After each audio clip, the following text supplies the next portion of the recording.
a Renata Ragazzo, sou uma mulher gorda, de cabelos curtos, estou usando fones de ouvido grandes nas orelhas, brincos grandes também, com detalhes em azul, camiseta preta. Aparece também na minha imagem uma correntinha prateada no meu pescoço e atrás, de fundo, tem uma parede branca. Essa foi a minha audiodescrição. Nós temos tentado manter essa prática em todas as nossas conversas, com o intuito de facilitar a acessibilidade aos nossos vídeos. E nós pedimos para que todos aqueles que forem abrir os microfones façam também uma audiodescrição. Alguns combinados sobre essa conversa. Haverá uma exposição inicial com a Isa, de 45 a 50 minutos. E, enquanto isso, vocês podem se pronunciar à vontade no chat. Ao final da fala da Isa, a gente vai abrir para a nossa conversa. Pedimos que mantenham seus microfones desligados durante a exposição. Nós tentaremos colocar no chat todas as referências que forem citadas. Não se preocupem se vocês perderem alguma ou se a gente não conseguir colocar alguma, porque depois a gente coloca na descrição do vídeo no canal do YouTube, tá?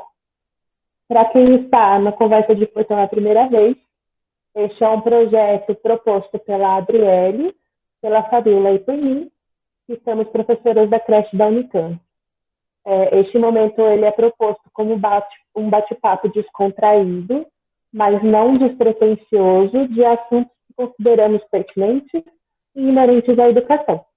Hoje é o Dia Mundial da Educação, e eu quero enfatizar que o nosso objetivo em comum é transpor os portões da academia, da universidade, e trazer para dentro dos portões das creches e outros espaços educativos discussões e práticas que tratem de uma educação artística, visual, afetiva, brincante, laica, etnográfica, antirracista, antifascista, decolonial, anticapitalista, antigordofóbica, anti-LGBTQI-fóbica, anti-heteronormativa, anti-ageísta, descapacitista e anti-adultocêntrica.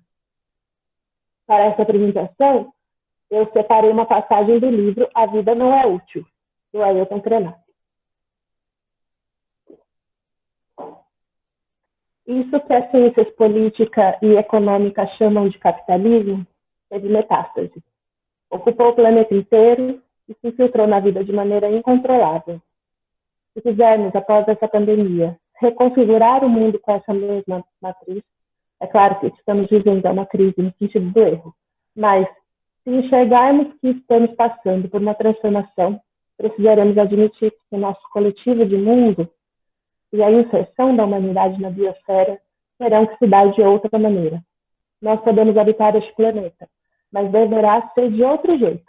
Não seria como se alguém quisesse ir ao pico do Himalaia, mas pretendesse levar junto sua casa, a geladeira, o cachorro, o papagaio, a bicicleta. Com uma bagagem dessa, ele nunca vai chegar. Vamos ter de nos reconfigurar radicalmente para estarmos aqui. Com essas palavras, eu chamo a Isabela Cogin a assumir a fala. Boa noite a todos. Eu sou a Isabela, eu gosto que me chamem de Isa.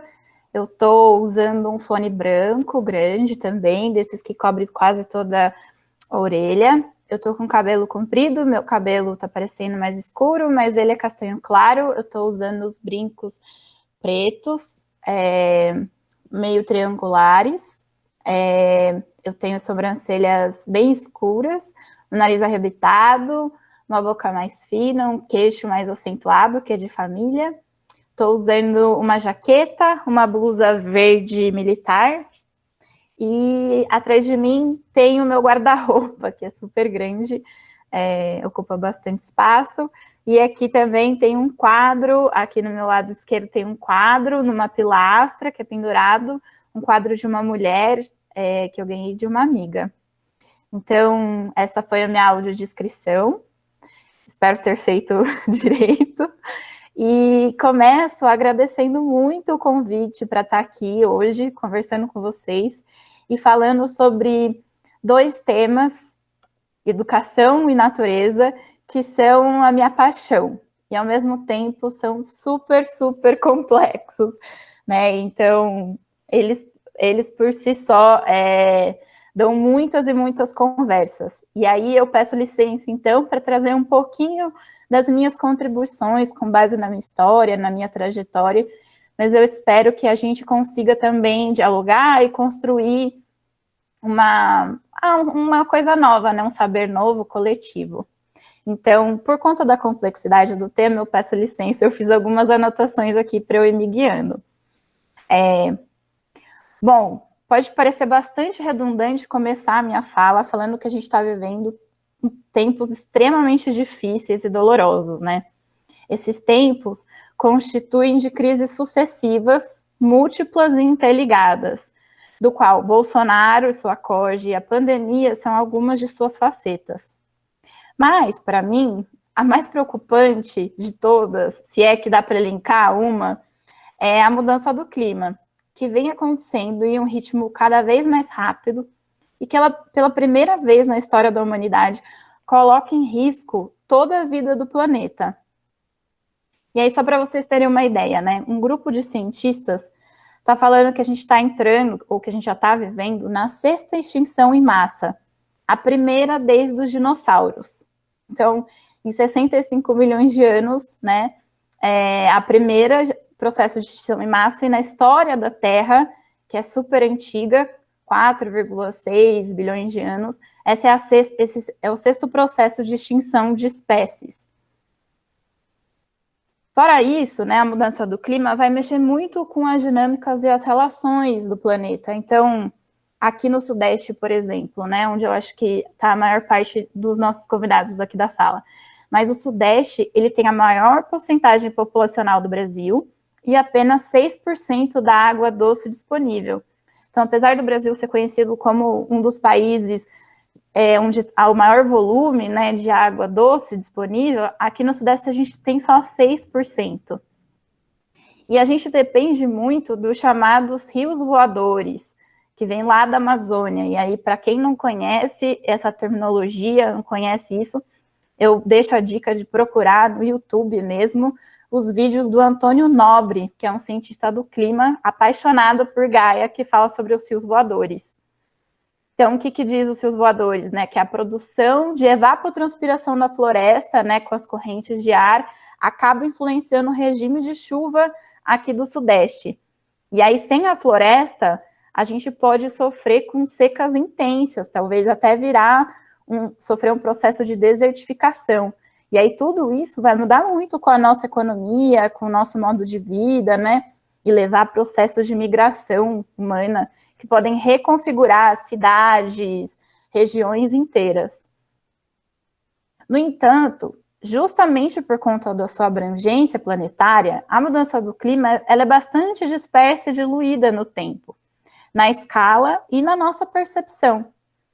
E aqui eu não posso deixar de falar que 95% da comunidade científica já admite que a mudança do clima é por conta da ação humana, né? Tem aqueles 5% que ainda contradizem, que tentam dizer que é uma questão de dados e de parâmetros, mas quando a gente vai estudar quem são esses cientistas, a gente vê que eles estão promovendo interesses privados, mesquinhos, né? Ligados às grandes indústrias, como do petróleo, enfim, que não querem que as coisas mudem. E aí, por conta dessa questão do impacto no planeta, há já um debate, né, de que a gente vive uma nova era geológica, que alguns pesquisadores chamam de antropoceno, mas que eu particularmente prefiro chamar de capitaloceno, porque o nome de antropoceno, ele dá uma ideia de que todos nós, enquanto humanidade, somos responsáveis igualmente pela questão de crise que a gente está vivendo, né, de mudança do clima. No entanto, o capitaloceno, ele já ajuda a gente a entender que, na realidade, é um problema de sistema, do nosso sistema social, do nosso modelo de produção e consumo capitalista hegemônico.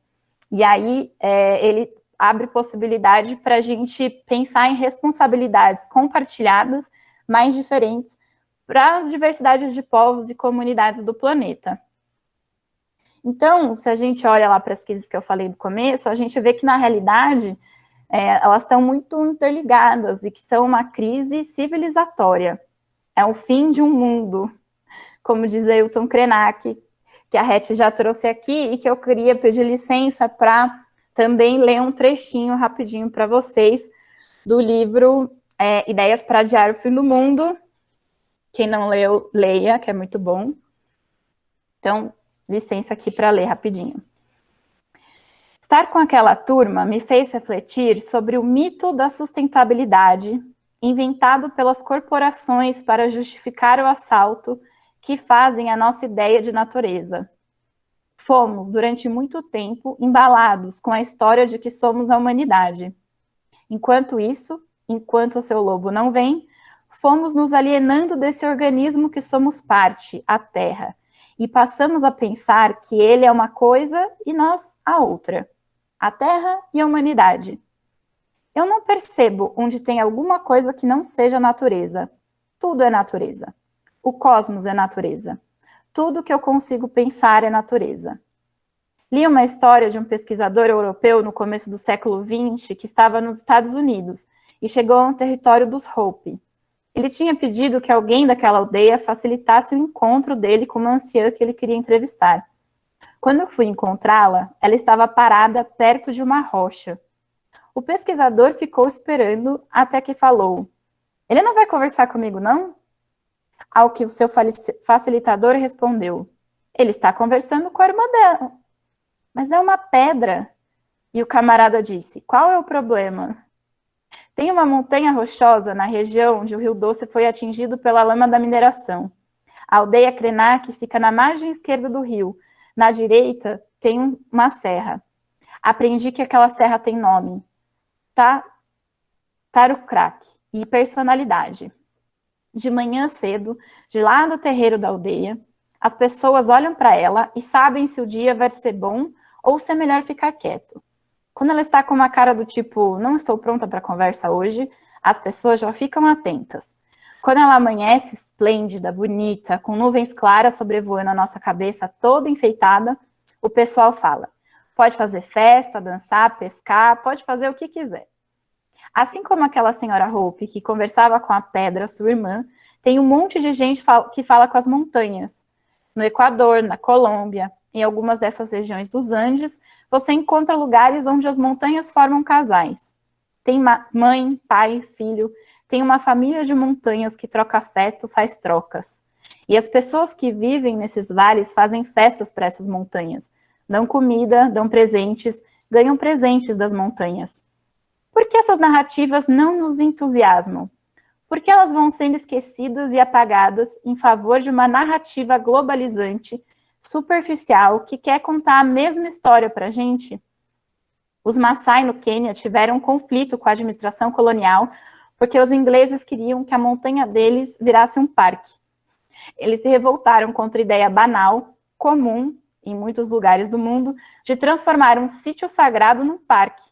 Eu acho que começa com parque e termina com parking, de estacionamento em inglês, né? Porque tem que estacionar esse tanto de carro que fazem por aí afora. É um abuso do que chamam de razão. Enquanto a humanidade está distante do seu lugar, um monte de corporações espalhafatonas vão tomando conta da Terra. Nós, a humanidade, vamos viver em ambientes artificiais produzidos pelas mesmas corporações que devoram florestas, montanhas e rios. Eles inventam kits super interessantes para nos manter nesse local, alienados de tudo e, se possível, tomando muito remédio. Porque, afinal, é preciso fazer alguma coisa com o que sobra do lixo que produzem. E eles vão fazer remédio e um monte de parafernália para nos entender. Então, a humanidade, vou falar um trechinho só para terminar. Enquanto isso, a humanidade vai sendo descolada de uma maneira absoluta deste organismo que é a Terra. Os únicos núcleos que ainda consideram que é preciso ficar agarrados nessa Terra são aquelas que ficaram meio esquecidos pelas bordas do planeta, nas margens dos rios, na beira dos oceanos, em África, na Ásia ou na América Latina. São caiçaras, índios, quilombolas, aborígenes, a sub-humanidade. Porque tem humanidade, vamos dizer, bacana, e tem uma humanidade mais bruta, rústica, orgânica, uma subhumanidade, uma gente que fica agarrada na terra. Parece que eles querem comer a terra, mamar a terra, dormir deitados sobre a terra, envoltos na terra. Enfim, vou parar por aqui, porque senão fica muito longo, mas acho que dá um gostinho do que o Krenak traz dessa relação e dessa ideia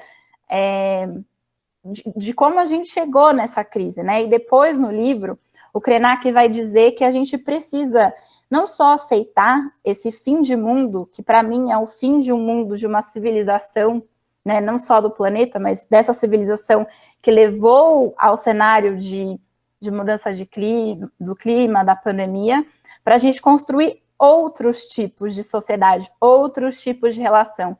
E aí o Krenak nos convida a cair e construir paraquedas coloridos que nos levem, então, a essa transição, a essa mudança, né? Outros mundos possíveis. E aí, lá no laboratório que eu faço parte, que chama OCA, o Laboratório de Educação e Política Ambiental, a gente chama essa construção de outros mundos possíveis, que tem muitos nomes, a gente vai falar um pouquinho sobre isso também, a gente chama de transição para sociedades sustentáveis. E para nós, essa transição é educadora, né? Tem gente que trabalha com tecnologia social, pode ter uma outra perspectiva. Para nós, ela é fundamentalmente, essencialmente educadora, né? Então, tudo que ela vai fazer tem essa perspectiva. E aí, tudo bem, falar de transição para sociedades sustentáveis é muito bonito, né? Mas como é que a gente faz na prática, diante de todo esse contexto que a gente está vivendo? Então, um dos primeiros passos que a gente precisa, a gente pode ter, é romper com o fatalismo e a desesperança. Então, acreditar que a mudança é possível, e aí acreditar no sentido de esperançar do Paulo Freire. Então, o que o Paulo Freire fala sobre esperançar? É preciso ter esperança do verbo esperançar, porque tem gente que tem esperança do verbo esperar. E esperança do verbo esperar não é esperança, é espera. Esperança é se levantar, esperança é ir atrás, esperança é não desistir. Esperançar é levar adiante, esperançar é juntar-se com outros para fazer de outro jeito. Então, a gente precisa acreditar e atuar praxeologicamente, ou seja, na prática, né, aos poucos, mas sempre com uma intenção muito forte de mudar nós mesmos e o sistema. Então, a gente não pode cair no fatalismo e na esperança, como eu falei, e a gente tem que buscar desnaturalizar, porque uma coisa que alimenta o fatalismo e a desesperança é acreditar que as coisas são assim, o mundo sempre foi assim, o capitalismo sempre foi assim, é tudo farinha do mesmo saco, né? Então, a gente desnaturalizar e compreender os processos sócio-históricos são muito importantes. E aí, a partir disso, de compreender a história e de compreender a diversidade de vida e de culturas que existem no planeta, né, nós estamos caminhando para 8 bilhões de pessoas. 8 bilhões de pessoas que pensam, se relacionam, né, de modos diferentes entre si e com a natureza. Então, esse campo de possibilidades, a gente precisa sempre trazer muito forte e compreender a história para conseguir construir, então, o presente e fazer a disputa pelo futuro. Uma coisa que eu acho muito importante também é a gente se manter, então, aberto a essa maravilhosidade, se manter aberto ao encantamento com a vida, né? Mesmo nas pequenas coisas. E aí eu acho que as crianças, nesse sentido, têm muito a nos ensinar. Peraí, gente. Porque elas são curiosas, elas sabem, elas se encantam com as coisas, né? E uma coisa que eu acho muito importante que as crianças fazem também é fazer perguntas. Porque muitas vezes a gente está muito preocupado com a resposta, né? E tem que ser respostas instantâneas, que deem conta de toda a complexidade das coisas. Mas se a gente não sabe fazer uma boa pergunta, a gente não vai conseguir chegar a uma boa resposta. Então, quais são as perguntas que a gente tem se feito diante dessa problemática, né? Essas perguntas, quais são as perguntas que a gente tem feito diante dessas problemáticas? Essas perguntas nos levam para quais caminhos, né? Elas nos ajudam a construir esse esperançar, que não é um esperançar vazio, mas é um esperançar que atua, né? Que é prático também, e que tem muitas referências dos povos indígenas, das comunidades tradicionais, diversas experiências e lutas históricas e atuais que acontecem no planeta. Deixa eu voltar aqui para minha colinha, gente, porque é bastante coisa. Então, eu falei da curiosidade, das perguntas, e aí eu queria fazer uma pergunta para vocês que estão aqui, né, para quem vai nos ouvir também depois, que o que é natureza para você? Não precisa ser uma resposta elaborada, assim, eu quero entender qual é a primeira coisa que vem na sua mente, assim, no seu coração, qual é a imagem que vem mesmo, a coisa meio intuitiva. Então, vou deixar uns segundinhos para vocês pensarem nisso.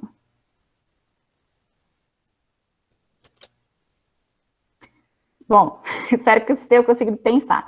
Na maior parte das vezes, nos espaços que eu faço essas perguntas, vem 2 grupos de resposta, né? Então, a primeira vem da natureza como algo distante. Então, a floresta amazônica, a praia, a montanha, a fazenda, mas é sempre distante, né? E normalmente tem pouca ou nenhuma presença humana. E aí tem um outro grupo de respostas que fala, a natureza é tudo, é a água que eu bebo, é o ar que eu respiro, mas numa perspectiva um pouco utilitarista, né? De como eu consumo, né? De como aquilo me traz algo. E aí eu acho que essas são mesmo as cosmovisões que a gente tem de natureza que são muito presentes na nossa sociedade ocidental, né? Então, isso diz muito respeito, por exemplo, por que uma das estratégias de conservação é criar unidade de conservação, por que historicamente a maior parte dessas unidades de conservação tiraram, né, as comunidades tradicionais, os povos indígenas que ali viviam, porque tinha uma visão de natureza que é separado, né, de ser humano e natureza, e que coloca o ser humano como igual e, ao mesmo tempo, numa diferença, né? Então, o homem branco acima e o indígena e a comunidade tradicional como subdesenvolvido. Mas, se a gente fizer essa mesma pergunta, né, sei lá, para as crianças, para os povos indígenas, para os quilombolas, enfim, eu acho que vão vir uma infinidade de respostas, e isso é muito rico. Então, o que a gente precisa compreender aqui é justamente como essas diferentes visões influenciam como a gente se relaciona com essa natureza, individualmente e enquanto comunidade e sociedade. Tem aquela outra famosa visão da natureza como sinônimo de vida, né? Ou uma grande teia de vida. Inclusive de que o planeta é também um ser vivo. Mãe Terra, Pachamama, Gaia, são alguns de seus nomes. E que é um lar de todos nós, né? Inclusive de outras bilhões de espécies vivas, grande parte a gente nem conhece, talvez nem tenha tempo de conhecer, infelizmente, por conta da sexta extinção em massa que está acontecendo, né?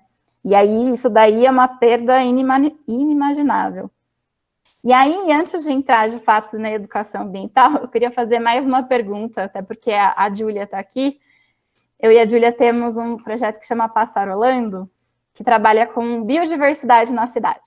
E então, vocês vão entender um pouquinho o que eu quero falar quando eu fizer a segunda pergunta, que qual é o animal que vem à cabeça de vocês? O primeiro animal que vem.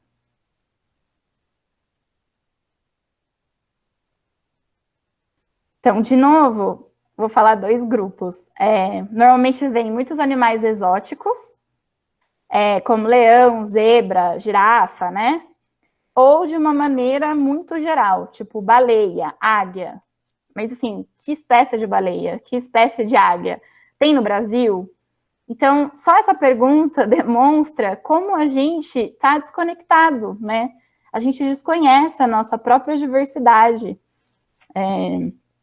E não estou falando só dessa diversidade que vive na floresta, né? Eu e a Júlia, por exemplo, trabalhamos, como eu falei, com uma biodiversidade que está aqui próxima, na cidade. Então, Quais são os animais que visitam a sua casa? Quais são as plantas que tem a sua casa? Tem árvores? Né? Tem rio? Como é que está a qualidade desse rio? Então, a gente precisa trazer esse olhar mais próximo também para a natureza, até porque esse lugar mais próximo é onde a gente tem mais força para atuar, né? A gente tem mais potência de ação. Trazendo alguns outros elementos, né, que eu acho importante. Entrando na educação ambiental crítica, então. A educação ambiental, ela tem muitas correntes, né, históricas. Então, se você forem ler os autores que falam sobre educação ambiental, tem a conservacionista, a crítica, a participativa, enfim, tem vários adjetivos que são colocados, né, para ajudar a qualificar sobre qual educação ambiental se fala.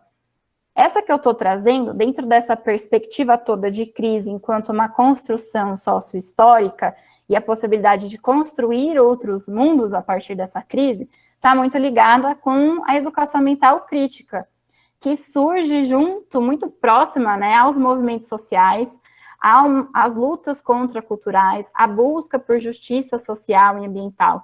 Então, compreende justamente isso, de que não adianta a gente falar de reciclagem, de redução e de, enfim, os 3 R's, né, que agora são 5, sem a gente mudar as estruturas, né, que mantêm o consumismo, por exemplo, porque a reciclagem, ela não dá conta de tudo, né, ela é importante como parte de uma cadeia, mas ela não é a solução. Senão a gente fica eternamente enxugando gelo, a gente fica eternamente trabalhando a conjuntura, sendo que a gente precisa, de fato, abalar as estruturas. Como a gente faz isso, né? Chegando às raízes dos problemas, desvelando os sistemas de opressão. E para a gente não desanimar, a gente traz sempre o esperançar que eu falei lá do começo. Então, dentro da mas a educação crítica, ela não precisa ser embrutecida, né? Ela acaba sendo, muitas vezes, por estar bastante próxima da luta por justiça, mas ela não precisa ser bruta. Eu acredito muito em trabalhar o olhar sensível. Então, o olhar sensível é esse que reverencia a vida, que olha para essa biodiversidade que está próxima de nós, que nos recoloca como parte da natureza, né, para a gente ter isso muito interiorizado dentro de nós, né, para a gente olhar com afeto mesmo, para o rio que corta o nosso bairro, como eu falei, para a árvore, né, que está na frente da nossa casa, porque caso contrário a gente vai olhar, por exemplo, se ela suja ou não, a nossa garagem, dá muito trabalho, eu prefiro tirar essa árvore.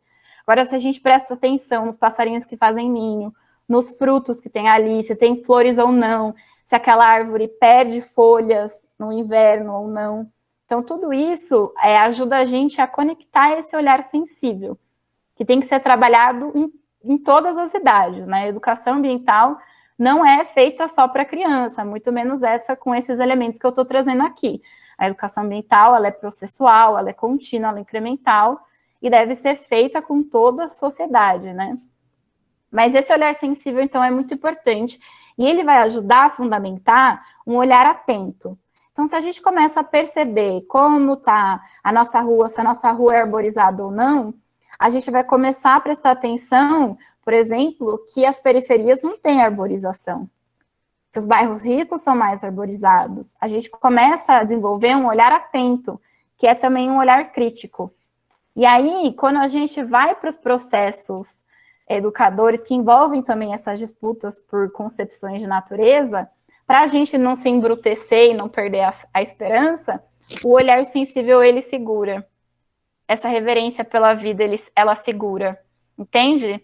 Então, para mim é essencial trazer essa questão, que muitas vezes é menosprezada, né, a questão da sensibilização, porque ela não é um fim em si mesma, a sensibilização ela é importante dentro desse processo. Enfim, estou trazendo várias coisas. Eu falei no começo que vocês trouxeram o tema assim, que mais mexe comigo e estou tentando trazer um monte de contribuição, espero que esteja fazendo sentido. Mas acho que é isso, assim, o que eu tinha para falar um pouco dessa frase, dessa fala inicial. Eu acho que a gente pode trocar bastante, talvez vocês fazerem perguntas, me ajude também a responder, organizar melhor. Mas eu queria trazer esse sentimento mesmo de que não só é possível, como é preciso mudar, né? A gente está trabalhando lá na OCA, o laboratório que eu faço parte, com educação ambiental revolucionária, não é mais nem crítica, é revolucionária.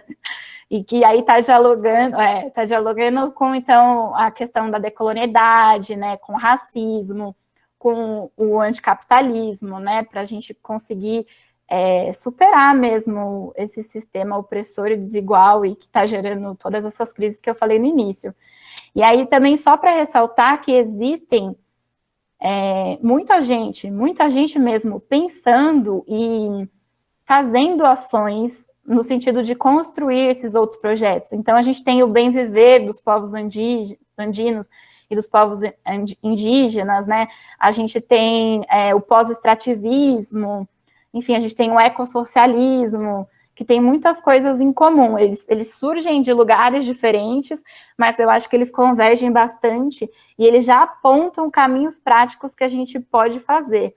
Então, hoje eu recebi uma notícia de que uma cidade na Costa Rica, ela declarou como cidadãos dessa cidade as abelhas, as aves, os morcegos, protegendo esses polinizadores, entendendo que os interesses desses polinizadores e dispersores são também os interesses das pessoas, né? Porque eles prestam serviços importantes, como dispersar semente, né? O pólen e tudo mais. Tem experiências no Equador, na Colômbia, a América Latina está efervescente nisso. Estão trazendo os direitos da natureza, então estão reconhecendo, por exemplo, o direito de um rio, de uma floresta. Então, o direito de uma floresta de não ser explorada por petróleo, né? E aí também queria trazer um último elemento, antes de encerrar, de fato, a minha fala, que é o tema que eu estou estudando no doutorado e que eu acho que a gente precisa se apropriar mais para fazer uma disputa e qualificar esse tema, que é a restauração ecológica. Então, a gente está num nível de degradação intensíssimo, assim, a coisa está muito, muito séria mesmo, gente. Quem não está preocupado deveria estar. E aí a gente vai precisar necessariamente, além de deixar os ecossistemas se regenerarem, né, porque eles têm essa capacidade, a gente vai precisar também botar a mão na massa e recuperar a Mata Atlântica, recuperar o Pampa, Pantanal, né? Então, isso tem feito sobre uma lógica muito ainda produtivista, utilitarista, e aí a gente vai precisar qualificar isso para estar a serviço mesmo dos pequenos produtores, dos camponeses, das cidades, né, das periferias, enfim. E aí eu vou deixar umas dicas de livro do que eu falei. Então, tem o Descolonizar Imaginário, da Editora Elefante, tem disponível em PDF. Tem esse livro que fala de direitos da natureza também, que é super legal. Tem o outro que fala sobre qual é o valor da natureza. Tem do Bem Viver, que também tem em PDF. Tem esse de Alternativas Sistêmicas. Tem o do Ailton Krenak. Tem esse que eu achei encantador, assim, que é o Regenerantes de Gaia, onde ele vai falar dos possíveis cenários de futuro. Aí você fica um pouco assustado, porque ele traz o cinema, né, e tem uns cenários um pouco assustadores, mas no final é legal. Ele vai falar justamente sobre a importância da regeneração de Gaia. Enfim, falei um monte. Espero que tenha feito sentido. E vamos, então, dialogar um pouco. Vocês podem fazer as perguntas e eu ajudo a responder o que não fez sentido, o que vocês, enfim, querem aprofundar também. Isa, muito obrigada. Eu tenho perguntas para você. Mas a primeira delas é que, por favor, coloque todas as indicações no chat, que eu não dei conta de acompanhar para colocar aqui escrito. Eu só coloquei a primeira, o resto já fiquei meio perdida. Do Krenak eu já coloquei, do Paulo Freire eu também já coloquei, mas faltaram as outras. Se você puder compartilhar com a gente, por favor. Eu fiz uma primeira pergunta, aqui eu vou ler para você no chat, tem a minha e tem uma pergunta da Josiane. Mas quem tiver a fim de falar também, gente, pode indicasse no chat, a gente se organiza. A minha pergunta é a seguinte: no ambiente escolar, né, quando a gente vai falar de educação ambiental, e eu trago de um lugar da creche mesmo, né, em que quem é educador na creche normalmente são pedagogos, né, e a gente não tem uma formação crítica, nem uma formação nem de base sobre educação ambiental no curso de pedagogia, né. Quando a gente trata desse tema, eu percebo que fica muito reduzido, limitado à reciclagem, organização de lixo, lixeiras coloridas e horta. Tipo, tá dada a educação ambiental, se a gente abordar esse ponto, sabe? E eu fico sempre no interesse e no esforço de ir além disso. Então, em algumas atividades a gente consegue até abordar a poluição, né? Mas assim, sempre se coloca também como uma coisa tipo, olha, a natureza um dia vai acabar e a gente precisa evitar isso. Não tem esse entendimento sobre os ciclos dos ecossistemas, desse tempo que você colocou, né, do tempo de regeneração, ou até mesmo uma criticidade, um pensamento crítico sobre as economias sustentáveis, né, que é um discurso neoliberal e tal. E aí eu queria pedir para você, se você tem dicas, diquinhas, salva professorinha, de referências que a gente poderia buscar, onde a gente poderia encontrar esse assunto sendo discutido no campo da educação no ambiente escolar mesmo, tipo nessa formação de professores, como que nós, educadoras, que somos pedagogas, né, que não somos da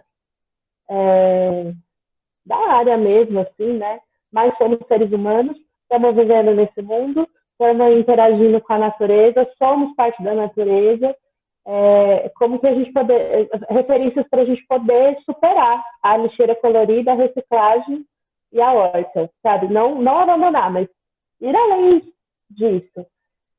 E vou ler para você a pergunta da Josiane, para a gente fazer um bloquinho. Gente, a Pilar falou que meu microfone está achando bastante, o som está bem abafado para todo mundo? Mas você conseguiu me entender, Isa? Poxa, então desculpa aí, vou tentar falar mais pertinho, então. A pergunta da Josiane é a seguinte: Isa, você já ouviu falar de racismo ambiental? Foi algo que apareceu para mim em alguma timeline, mas que não tenho conhecimento, mas por alto me pareceu importantíssimo.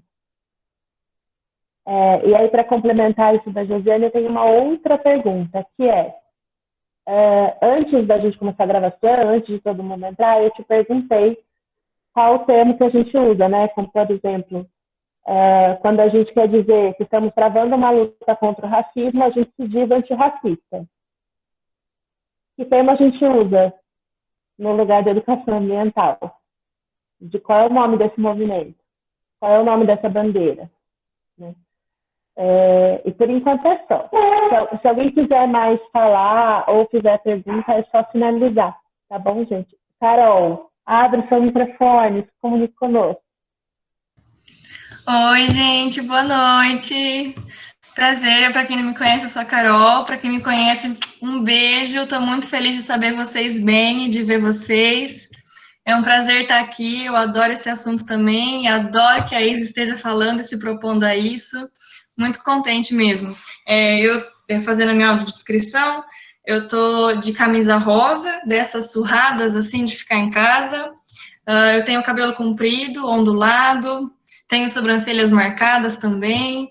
Eu tô num espaço que eu não tô vendo bem o que dá para ver atrás de mim, mas acho que é uma parede branca, que eu tô no meu quarto, então não tem muito assim, não tô de brinco, tô assim, tô em casa. Uma complementação ao que a minha pergunta, né, o meu comentário, uma complementação ao que a Red estava falando, dessa dificuldade que a gente tem em sensibilizar o assunto, além da reciclagem, para que a gente consiga não se limitar a isso, né?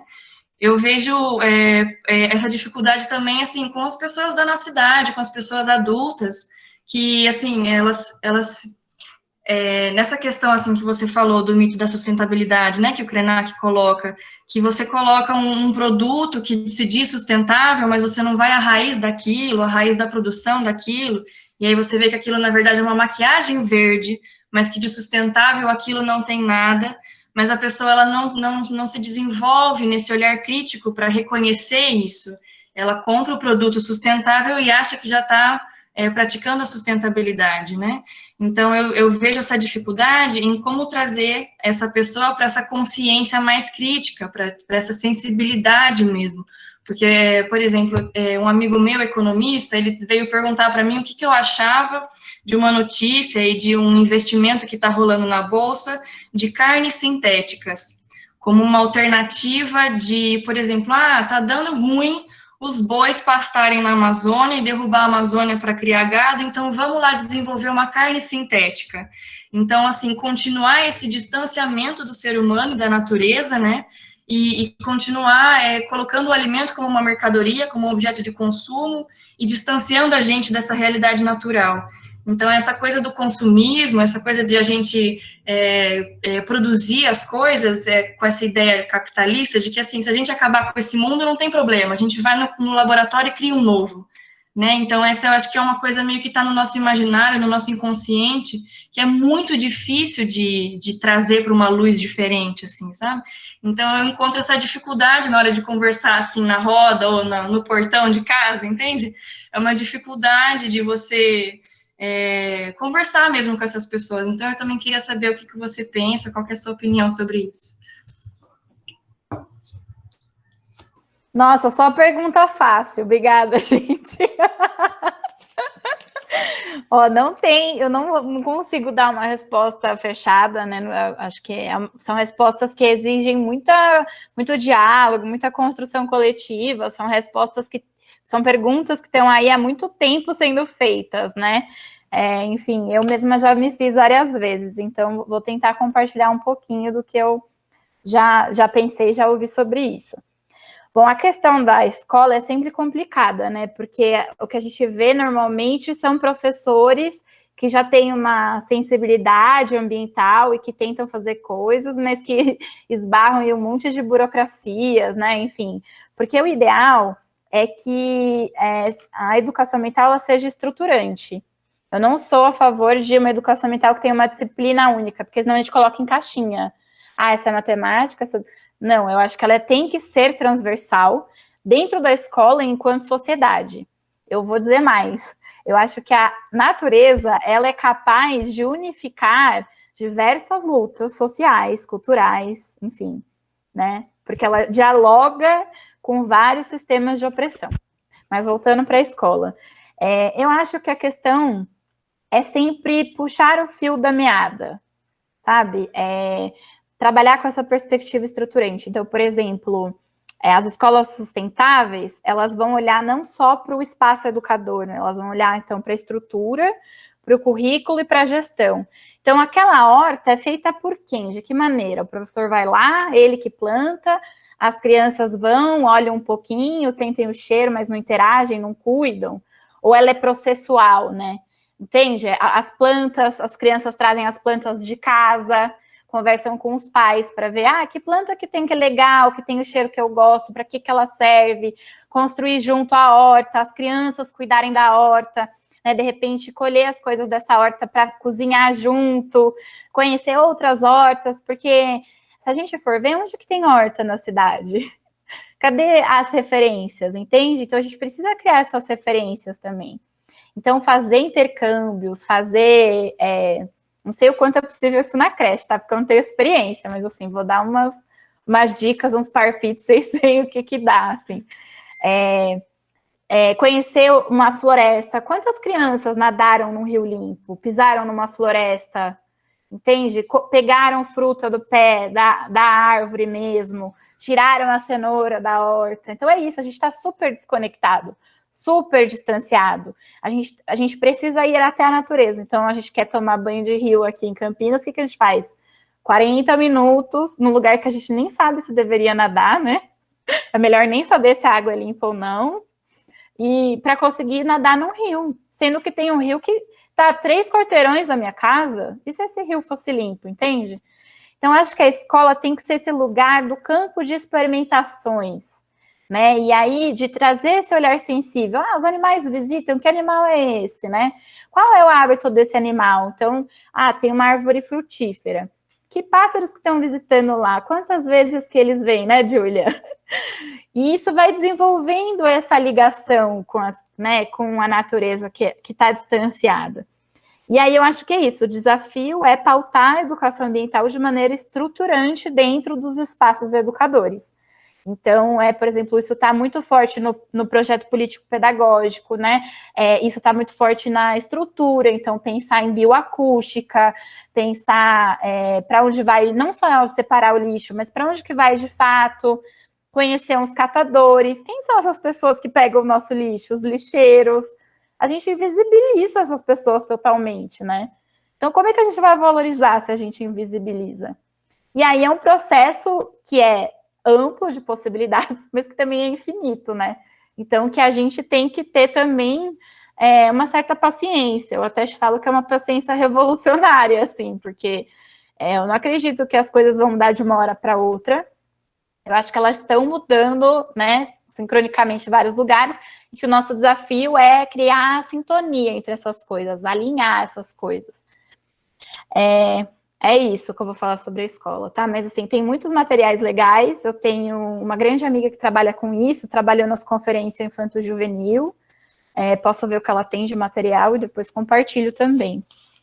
Sobre o racismo ambiental.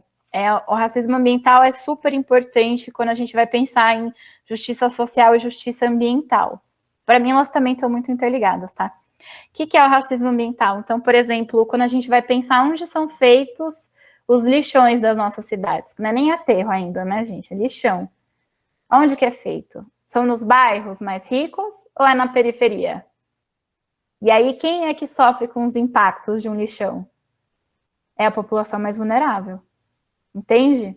Então, também há essa questão do racismo ambiental e que tem esse lado, né, de quem sofre as consequências da degradação ambiental, mas o racismo ambiental também está muito ligado com uma justificativa de se apropriar dos espaços. Por exemplo, a gente tem a ideia de que a Amazônia é um grande deserto verde. Lá na ditadura militar, qual que eram os lemas? Integrar para não integrar, integrar para não integrar, e uma terra, terras para homens e uma terra sem homens. Gente, como assim?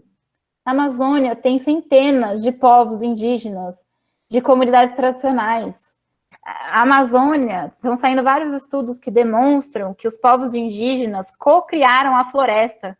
Então, se a gente olha para a Amazônia, tem áreas onde tem os açaizeiros, onde tem os castanheiros. Tiveram populações grandes da Amazônia vivendo lá desde mais de 10 mil anos atrás.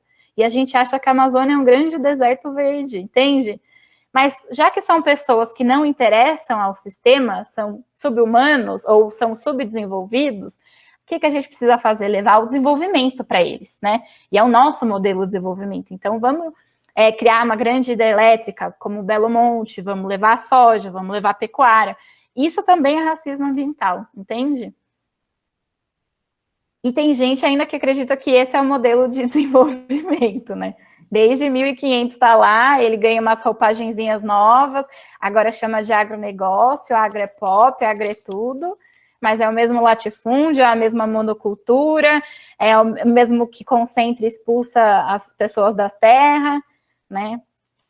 Gente, a gente vive num país que tem 850 milhões de hectares. Vocês têm noção que o Brasil é desse tamanho?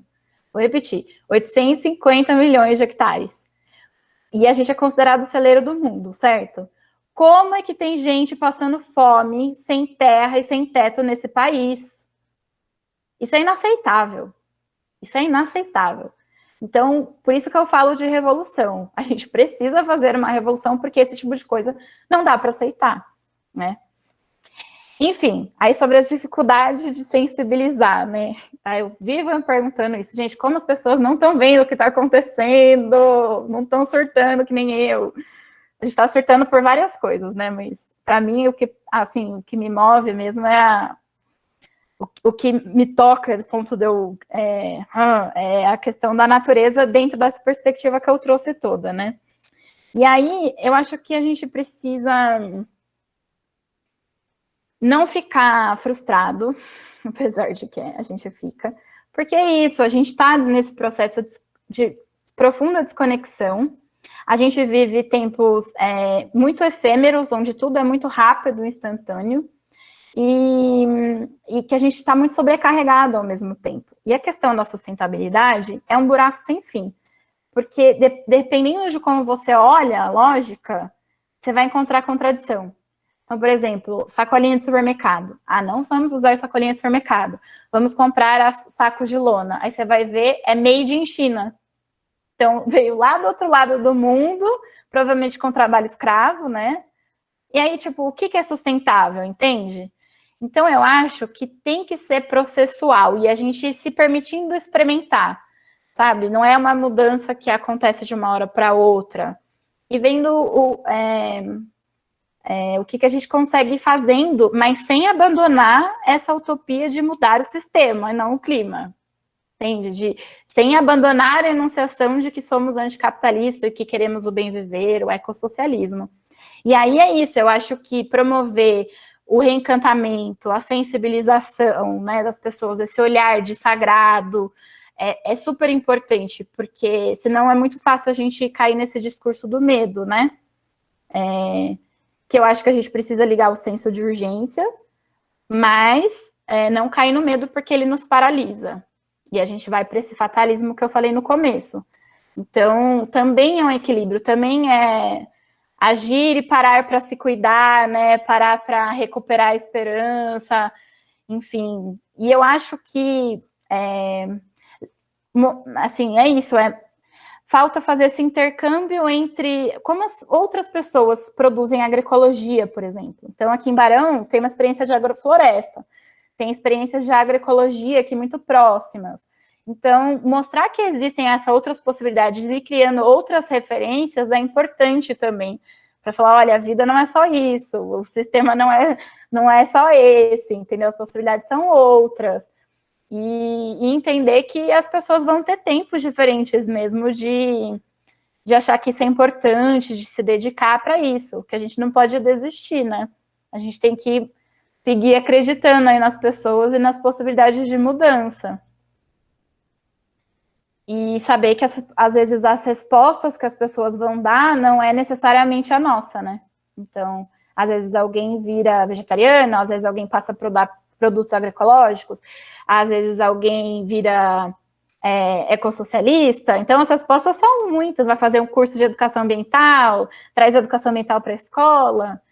E aí, eu acho, de novo, que o grande desafio, e por isso a importância de bons encontros, por isso a importância da gente dialogar, da gente estar junto, é a gente se alinhando e ganhando uma perspectiva cada vez maior. Então, como é que a gente influencia, por exemplo, as políticas públicas, né?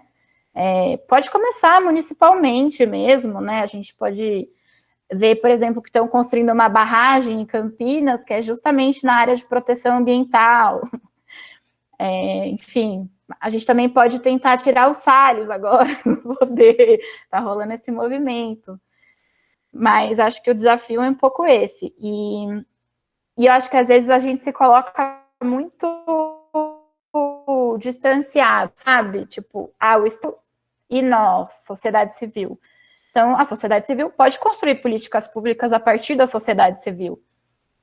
E fazer essa disputa, né? Falar, o Estado, vem cá que a gente está pautando isso. Então, acho que existem uma diversidade de caminhos aí, possíveis e necessários. Isa, você pode contar um pouco mais para a gente sobre a Escola Popular da Natureza? Que eu estou curiosíssima com isso. Eu quero estar na Escola Popular da Natureza. Eu quero que tenha creche na Escola Popular da Natureza. Conta um pouco mais para a gente disso. Estela, as crianças querem fazer alguma pergunta? A Júlia levantou a mão. Júlia, pode perguntar. Dá licença, tudo bem? Olá. Isa, eu não sei se esse é eu perdi algumas partes da apresentação, eu não estava aqui o tempo todo, então eu não sei se esse é um momento apenas de fazer pergunta para Isa, se a gente pode complementar alguma coisa que ela já está falando. Pode. É que assim, nossa, eu fiquei com vontade de estar falando junto, ao mesmo tempo debatendo com todo mundo, porque tudo isso que ela está falando é tão importante. E eu queria pegar vários ganchinhos de coisas que ela já falou, por exemplo, o que ela falou sobre sempre foi assim, né? O sempre foi assim, então a gente não vai questionar, a gente não vai prestar atenção, não vai ligar para isso, é um extremo. E para a gente, linkando com esse outro assunto que você estava falando agora há pouco, para a gente não se desesperar, a gente não pode cair no outro extremo. O que para mim é o outro extremo? Nesse ímpeto nosso de querer que as coisas mudem, a gente querer assistir as mudanças ao vivo. E às vezes as mudanças são tão devagar, elas levam tantas gerações, que às vezes só na nossa geração não é possível assistir isso. Então, quando a gente não vê o resultado que a gente gostaria, a gente se frustra e tem muita gente que, inclusive, acaba desistindo. Existem desistências muito grandes, então não é assim, né? A gente tem que ser, lógico, aprender a perceber. Primeiro a gente percebe para depois saber o que observar, né? A gente percebe os passarinhos que estão no nosso entorno para depois ver o que a gente vai... Ah, esse é fulano, esse é ciclano. Então, começa sempre aos poucos, né? Perguntaram também sobre o que a gente faz, então, né? E acho que a própria Isa falou, não existe uma resposta só. Existem vários caminhos diferentes, né? As pessoas têm níveis de consciência muito diferentes, têm graus de instrução muito diferentes, então acaba entrando também no que a Carol falou da carne, do consumo da carne e carne sintética. Por quê? Porque, de repente, para algumas pessoas, o início do entendimento da percepção vai ser totalmente diferente. Às vezes, primeiro, precisa mexer nessa parte onde, infelizmente, para muita gente, a natureza é utilitarista ainda, né? E para essas pessoas que acreditam que a natureza é utilitarista, até passar por várias outras coisas para aprender novos tipos de consciência e de relações com a natureza, são vários passos graduais, né? Então, por exemplo, vai que é muito melhor, assim, na minha opinião, pelo menos, é muito melhor que ele deixe de comer carne por esse motivo, né? Mesmo que ele ainda não tenha entendido e absorvido conscientemente que esse tipo de criação não é legal, que comer carne também não faz tão bem à saúde e tal, pode ser muito legal ele começar a comer carne sintética dessa forma. Então, é um passo de cada vez, né? Assim também com a gente em vários outros aspectos. Tem coisa que a gente tem um nível de facilidade maior de lidar do que outras pessoas, né? Então, por exemplo, eu estou falando tudo isso, eu não sei, eu não conheço boa parte das pessoas que está aqui. Eu sou bióloga, eu trabalho com comportamento de passarinho, então eu falo que eu trabalho com processos ecológicos. E tem uma coisa dentro desses processos ecológicos, que inclusive está bastante famoso agora, que são serviços ecossistêmicos, que acho que a Isa até citou, né? E os serviços ecossistêmicos, eles falam também da natureza de uma forma utilitarista. Por quê? Porque é a polinização que vai trazer benefícios para os seres humanos, é a dispersão das sementes que vai trazer benefícios para os seres humanos, né? É cuidar da água, disso e aquilo, né, Isa? Mas, às vezes, precisa de estudos nessa área também, para que as pessoas que se importam com a natureza dessa forma, às vezes mexendo no bolso, é a única forma de prestar atenção na natureza. Isso pode ser um início. Então, várias coisas podem ser etapas e inícios, né? Então, para quem já passou dessas etapas, bora lá, continua, né? O que mais eu posso perceber a partir de agora, né? Ai, obrigada pelo espaço, eu fiquei com vontade de comentar em cima do que você já tinha falado, na verdade, né? Júlia, eu vou pedir só para você fazer sua audiodescrição. Oi, não entendi. Pedir para você fazer a sua audiodescrição, por favor. Ih, gente, travou. Voltou. Voltou? Voltou. É a vergonha de fazer isso, eu acho. Ah, imagina, é simples. Tá, eu sou mulher, branca, tem o cabelo escuro, marrom, castanho, enrolado, tá tudo pro lado esquerdo, e tem um monte de bandeirinha colorida atrás de mim na parede. E mais? Eu não sei porque eu nem tô me vendo aqui, eu tô vendo vocês, eu não tô me vendo, não sei o que tá aparecendo. E eu tô de blusa roxa. Tá ótimo. Bom, queria começar pedindo desculpa para os filhos da Estela Maris, porque eu falei que se eles não entendessem algo, mas a minha fala foi tão complexa, né? É duro, eu tô no doutorado e às vezes a gente acaba sendo um pouco cabeçuda, né? E esses temas, eles pipocam na minha cabeça de maneira tão interligada que, enfim, mas eu vou tentar da próxima vez tomar mais cuidado com isso, viu? Se vocês tiverem alguma dúvida, depois vocês me falam.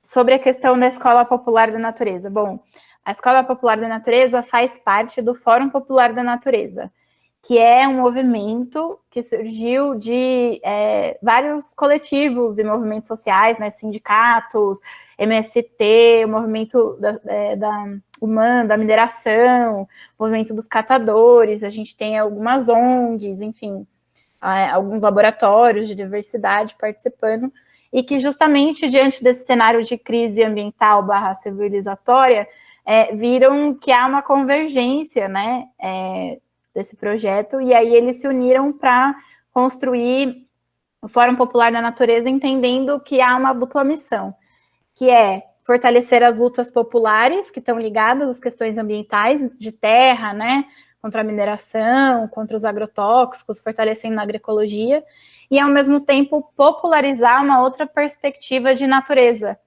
e que é essa perspectiva que está mais alinhada com o bem viver, com o ecossocialismo, né, que é antirracista, antiespecifista, anticapitalista e tudo mais. E aí o fórum ia ser lançado em São Paulo, com tipo Fórum Social Mundial, ia ter 4 dias de evento. E aí veio a pandemia, eles tiveram que readaptar, fizeram um lançamento virtual, com atividade de manhã, tarde e noite, tá tudo lá no YouTube, e que foi em junho do ano passado. E desde então o fórum está se estruturando, atualmente tem o conselho ampliado, que tem integrantes de vários movimentos sociais e organizações de base, o comitê executivo, um GT de comunicação, o Viveiro, que é onde cuida dos núcleos, né, porque a gente acredita que por ser um movimento social, uma articulação, precisa estar nos diferentes territórios, e a Escola Popular na Natureza. Bom, lá no fórum a gente trabalha com 3 dimensões interligadas, que é a articulação, então promover o encontro entre esses coletivos para pensar em agendas comuns, né, para eles se fortalecerem também, formação, que é de base de educação popular, e comunicação. Então, tudo que a gente vai fazer tem uma perspectiva educadora. E aí a gente construiu a Escola Popular da Natureza, que foi lançada em outubro do ano passado, então ela é bem novinha, a gente ainda está construindo, e que vai pensar, então, nos processos educadores ambientalistas, né, esse braço de formação.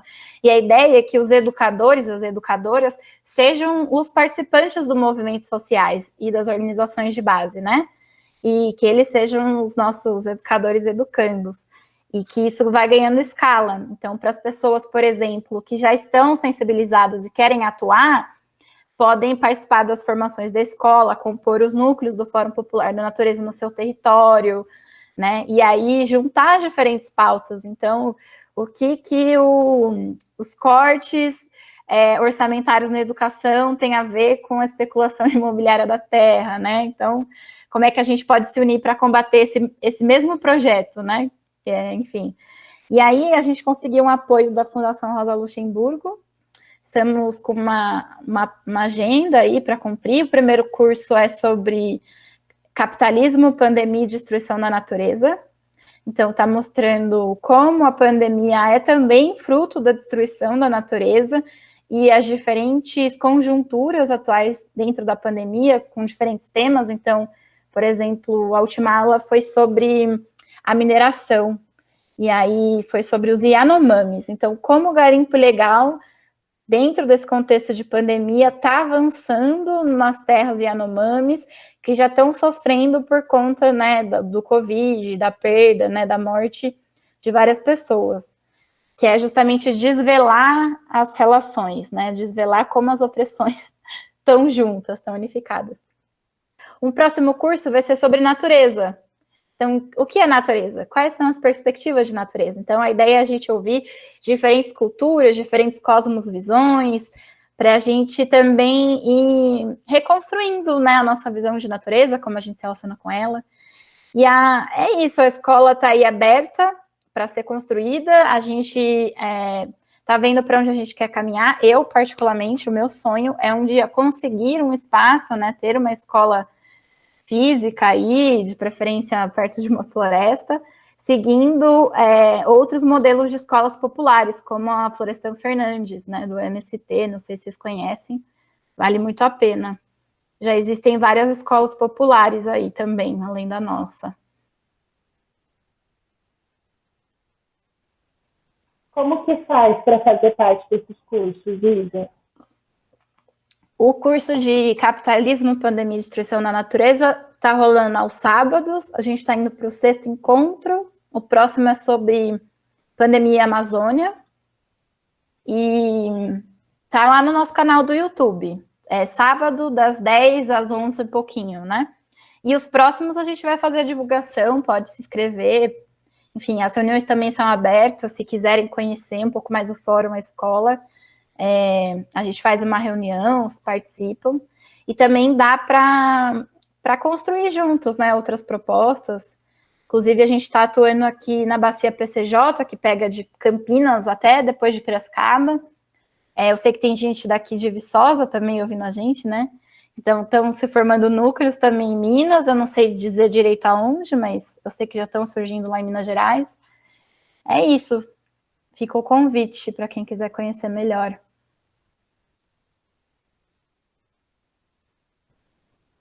Alguém tem alguma pergunta? Quer se colocar? Fazer um comentário, complementar? Essa é a hora.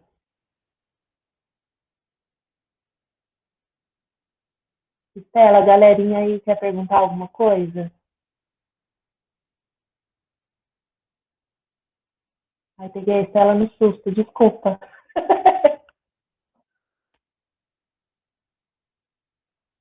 Não, a gente estava aqui mesmo. O Sávio tá com uma crise de alergia. Ontem ele foi andar no meio do mato, então pegou carrapato. Eu ia pegar um remédio para ele. Vocês querem fazer alguma pergunta, gente? Eu não sei o que foi que eu fiz.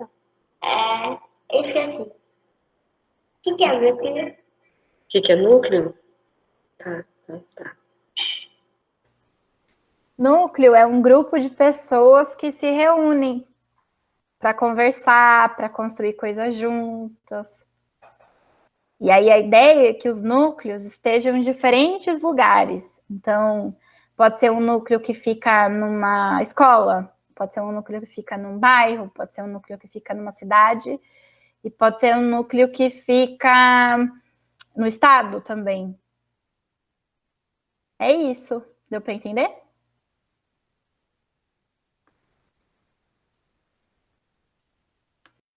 Eu falo sim.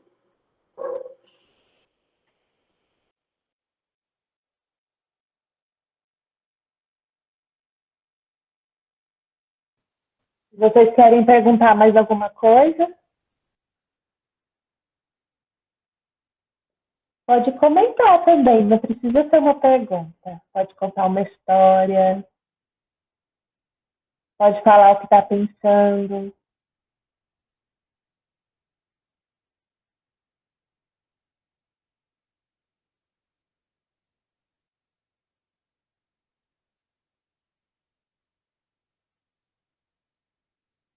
O seu microfone está fechado, Estela.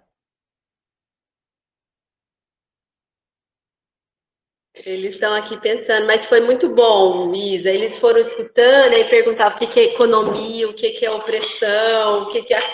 Então, aí eu fui tentando e explicando o que era possível, mas a fala da Júlia, que falou da carne artificial, a Maíra ficou impressionada ali, pensando o que é. Ela falou assim, aí eu falei, por que você fez essa cara de espanto? Eu perguntei, porque eu achei estranho. Mas foi muito bom, ressoou bastante a gente rever e pensar assim um pouco do nosso cotidiano, né? Olhar esse ambiente micro, né? Essa natureza onde a gente habita e aí eles até foram pensando, os passarinhos a gente não conhece, as aves, então é isso, né? Se conectar. Então foi muito importante, acho que ressoou bastante, acho que acrescentou muito, assim, muito bom. Agradeço a sua partilha e despertou mais interesse, curiosidade em aprender e rever aí os caminhos, todos nós aqui.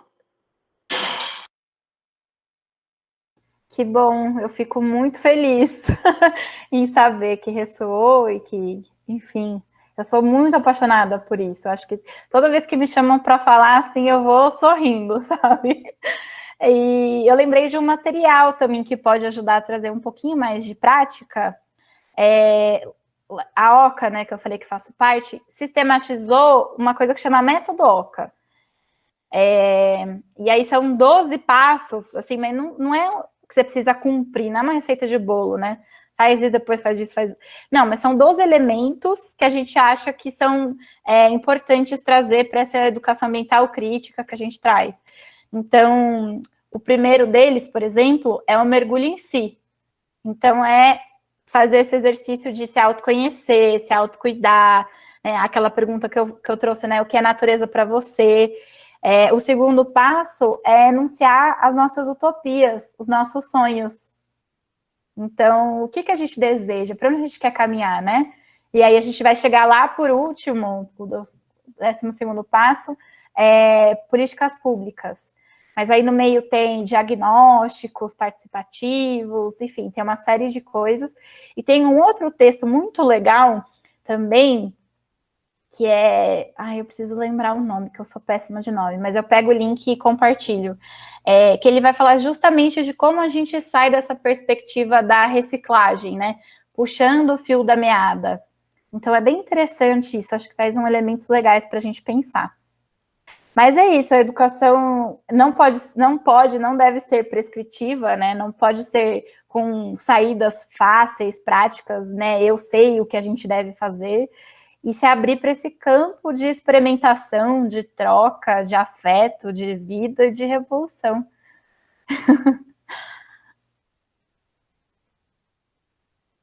Olha, eu gostei muito da conversa de hoje.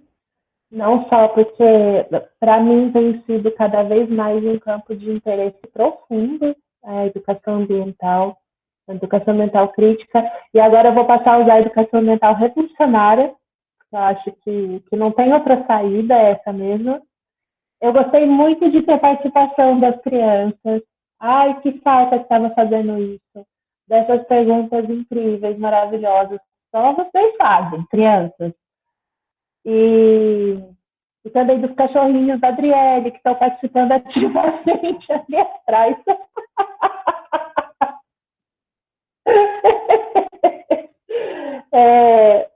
Alguém tem mais alguma colocação, alguma pergunta? Pessoal de Viçosa, ficou quietinho, quietinho.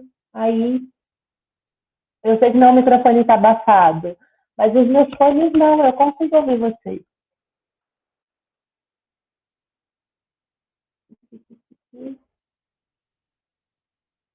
Bom, se ninguém mais quer perguntar ou colocar, olha, abrir uma câmera aqui. Vinha, chega, vem, Vinha, se coloque. Lembra de fazer Boa noite, gente. Hoje o dia foi muito pesado. De 8 da manhã até agora, direto. Então, hoje foi mais escuta, mais uma escuta ativa, uma escuta agradecida.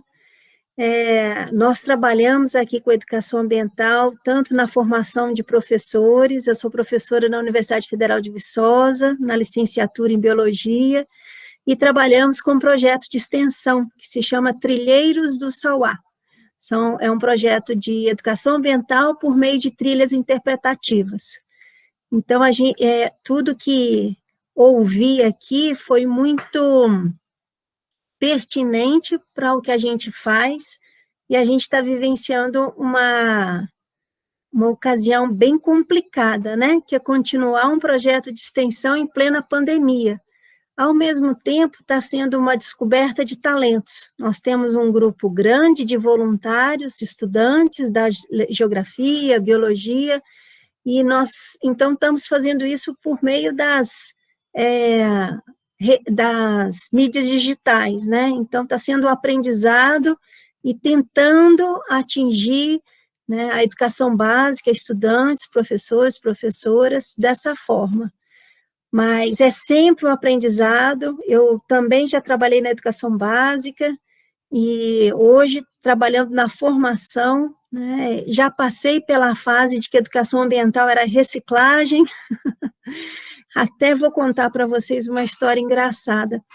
No início, né, eu trabalhava numa escola construtivista, e a gente criou um programa de educação ambiental, isso foi em torno de 1997, quando saíram os PCNs, meio ambiente era tema transversal, aquela efervescência toda na escola, né? E nós criamos um programa que envolvia familiares, estudantes, docentes, funcionários, todo mundo junto na escola, e tinha várias frentes. Então, a gente tinha um currículo de excursões ecopedagógicas, hoje, né, 6º ao 9º ano, e tínhamos também a coleta seletiva de lixo, e eu me lembro que uma vez nós fizemos daqui a pouco eu respondo a pergunta, tá bom? Nós fizemos uma gincana chamada Ecolatas, e a ideia era que a lata, né, é o item reciclável mais bem vendido, era para arrecadar dinheiro para o projeto de educação ambiental. E aí uma turma comprou refrigerantes em latas para tentar conquistar o prêmio, né? Daí a gente, poxa vida, nós estamos fazendo tudo errado. Então, são aquelas experiências que a gente passa, erra, aprende com o erro, né? Eu sou muito defensora do erro, enquanto muitos querem eliminar o erro, eu valorizo o erro, não existe caneta vermelha, e então tem sido uma experiência muito boa. Olha só, a gente está no Instagram, a gente está no Facebook, eu acho que nós paramos, eu não estou no Facebook, então eu não tenho certeza, né? Mas no Instagram a gente está, no YouTube também. Inclusive, uma das coisas que a gente fez, né, já que a montanha, Maomé não vai à montanha, a montanha vai a Maomé, é isso, né? Não errei não, depois do cansaço. A gente está levando a mata para as pessoas por meio de pequenos vídeos que a gente coloca tanto no YouTube quanto no Instagram, né? Então, uma das frentes é a aproximação das crianças, dos adolescentes, jovens, adultos, à natureza, né? Lembrando ao espaço natural, mas lembrando que todo é o ambiente. E o que mais me chamou a atenção para participar da live foi o fato da educação ambiental crítica, né? Então, nós seguimos os princípios da educação ambiental crítica, então a gente está lá na mata, mas a gente está lá problematizando, contextualizando o tempo todo. É um grupo lindo de estudantes que trabalha muito bem. Obrigado, já divulgaram, é esse mesmo, o nosso Instagram, tá? Trilheiros do Sauá. É um projeto que acontece desde 2014, né? Já estamos aí alcançando o 8º, 9º, ano, tá vendo? As coisas não estão mais batendo. Mas muito obrigada, eu fiquei muito feliz também, porque a Renata foi colocando tudo aqui no chat, vai ficar gravado, a gente vai ter isso disponível, né? Então, eu nem me preocupei de copiar e salvar em outro espaço, porque eu imagino que a gente vai ter acesso à gravação depois. Só gratidão e desculpa pelo silêncio, mas é um silêncio do cansaço. Vou colocar aqui de novo, Gínia, o nosso site e o nosso canal no YouTube. Essa conversa é a 18ª conversa já que a gente faz. A gente já conversou sobre assuntos muito diferentes. Eu acho que, no final das contas, todos se complementam, né? E em todas as conversas, a gente sempre deixa essas referências depois. Se faltar alguma, eu vou retomar com a Isa, para colocar na descrição do vídeo no YouTube. E eu peço só licença para a gente divulgar o projeto de vocês também nessa descrição. Pode ser? Claro. E também deixa um convite aí para você vir fazer uma conversa de portão com a gente. Podemos. Pode ser depois, a partir de junho? Aqui a gente está terminando o segundo semestre de 2020. Dia 21 de maio a gente termina. Então, a gente está naquelas 4 últimas semanas que tudo se concentra, né? Mas, pois é, eu esqueci de me inscrever. Eu até adiantei, eu teria uma reunião às 7, pedi para a reunião ser às 18. A Dara, que está aqui, participou dessa reunião às 18 também. Pedi para a reunião ser às 18 para participar desse momento, mas esqueci de me inscrever. Daí mandei até um e-mail para vocês em cima da hora aí, mas uma aluna que tinha se inscrito me mandou o link, então eu consegui entrar, e aí eu fui no site de vocês e vi que já tinham vários momentos gravados lá, muito bacana, gostei demais. Você é muito obrigada. bem-vinda. A gente faz esse processo da inscrição para impedir invasões, que a gente já teve uma invasão, foi bem desagradável, né? Então, desde então, a gente faz esse processo da inscrição como uma forma possível, né, de manter o encontro aberto, mas de reduzir danos, digamos assim. Nelson, papai de Isabela, abriu a câmera, momento único da nossa live, nosso encontro. Se ninguém mais tiver perguntas, então eu vou parar a gravação para facilitar a vida da editora depois. Eu acho que ele está tentando falar e o microfone está desligado. Peraí. Agora ligou? Pronto, ligou, né? Tá, obrigado por participar aqui também. Eu sou velho, barbudo, careca e narigudo. O que acontece, eu só queria deixar aqui presente para vocês, é que a minha filha Isabela sempre foi uma apaixonada pela natureza, sempre. Desde pequenininha, ela sempre interagiu e quase que guiava-nos no meio dos rios, no meio das florestas. Eu tive uma pequena participação nisso também, mas o talento dela é nato, não tem como contestar. E ela veio de uma escola que chama Escola do Sítio também, além de tudo isso. Ela também, desde sempre, gostou disso. Então, eu estou só aqui quietinho, apreciando essa excelente conversa e eu não tenho muito o que perguntar, porque eu prefiro ficar analisando e degustando essa deliciosa conversa que vocês estão tendo. Parabéns.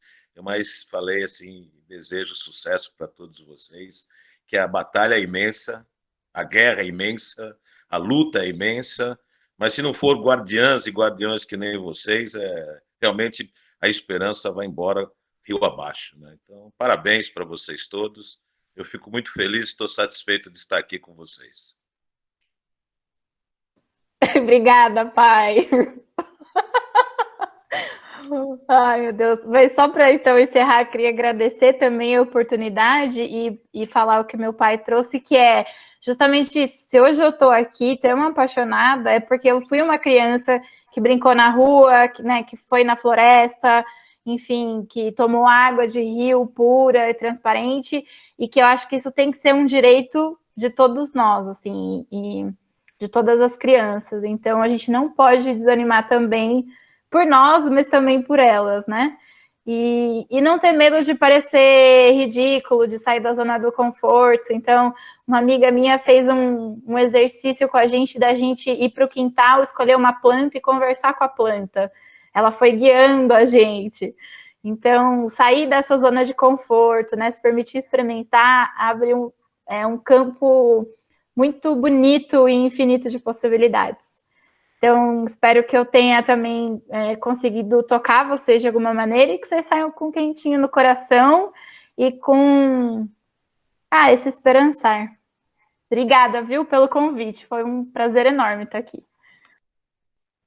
A gente que agradece, Isa, pela sua disposição pronta à disposição, porque, gente, eu falei com a Isa sexta-feira, lancei essa bomba para ela prontamente topou, foi super parceira. Muito obrigada, Isa.